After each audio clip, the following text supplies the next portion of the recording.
Joining me is National Senator Matt Canavan, former Resources Minister. Matt, how did this project sneak through when we've had a phobia for decades about building dams for the cities? Well, elections have consequences, Andrew. The LNP first put forward the money on this in the 2016 election. Barnaby Joyce and even Malcolm Turnbull was on board. Andrew came up, and myself and Michelle Landry there locally announced this. We won that election, and there was the state government just dragged their heels for the whole term of government, demanded more studies that we funded. And then we unexpectedly won the 2019 election, and effectively the state government was shamed into it. They were never going to get elected again in central Queensland unless they did this. So we just kept up the fight. And it's like the No campaign, like the dams, like the Adani fight we had at the same time. When we as a party, we as a political movement, stick to our guns and fight for things like dams, we can get results because people want them. They want this. It's very popular. And even now the Labor Party are on board. They've all come to central Queensland to take credit for this project.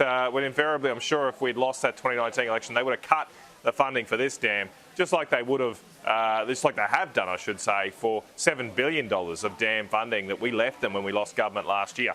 Those dams like Urena Dam, the Hells Gate Dam in North Queensland, they hadn't started yet, so they were easy to knock off from the Labor Party, and unfortunately we won't have any action on those projects right now, because the question is, if Labor Party are saying this dam is so good, and you're absolutely right with your intro, we need to build dams as our population grows so that we can secure our water supplies, grow our farming sector.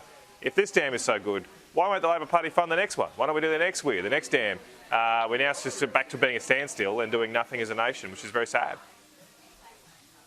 Well, I mean, people don't seem to realise this is the driest continent apart from Antarctica, I believe. Water is gold, and we just keep letting it run to waste in the sea. I just don't get it. Hey, Matt, as I said last night, what is that behind you, by the way? It looks a terrific little do. I wouldn't mind dropping in myself. What have you got going on there?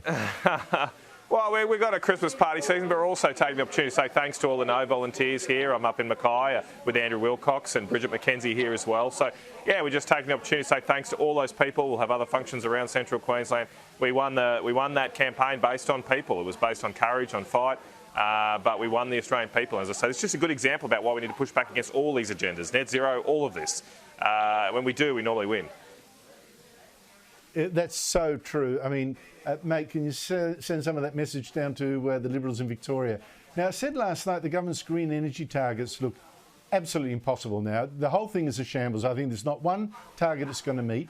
The latest blow, as said last night, warnings from the Transport Department, the government won't meet its target of electric cars in 2030. Its target of making up to 89% of car sales then electric vehicles. The department says not even close, not even a third. Matt, I've since seen that electric car sales in Europe and the United States have also fallen off a cliff.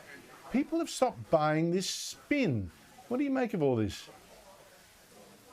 Well, what I make of it is that governments are wasting a lot of your money on ridiculous subsidies for mostly wealthy individuals buying a certain type of vehicle. And I've got nothing against electric cars. You want to buy an electric car, go for your life. I just don't think my or your taxes or your viewers' taxes should be going to subsidise the consumer preferences of wealthy Australians. And keep in mind that it almost is invariably wealthy people who can afford, are the only ones who can afford electric cars, because the cheapest start at over $40,000. That's the base model. You really need to spend over $50,000, look, even $60,000 to get a decent electric car. And why the hell in a cost of living crisis are we wasting precious taxpayer dollars to subsidise the consumer preferences of the rich? We should be helping those that are most vulnerable among us, and there's a lot of people in that category right now who need that help. Keep in mind too, Andrew, this modelling is the same modelling the Labor Party used to say they'd save you $275 for electricity bill. Obviously, it's been wrong on electric vehicles. I think it's going to be wrong on your electricity savings. And then the broader point here is all this modelling underpins the net zero agenda. So if this modelling is wrong and out by this much, why are we pursuing this whole net zero rubbish and craziness? Let's just get back to making good decisions that grow our wealth, help people have a job, afford a home. That should be the focus of government. The danger is, of course, if they can't meet the electric vehicle target, they're going to take it out of someone else, the emission savings, probably farmers. But you spoke about cost of living pressures, Matt. Australia's richest person, Gina Reinhardt, says, well, look, on that front, the government should be helping out by cutting the petrol excise tax for Christmas. Good idea?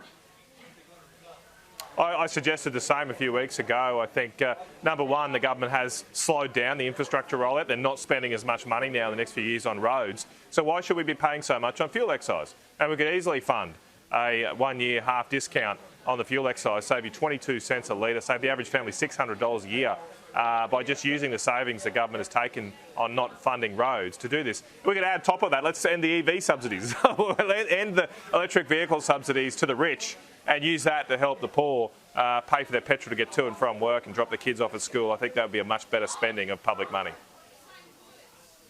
Now, Canavan, return to your party. Thank you so much indeed for your time. Appreciate it.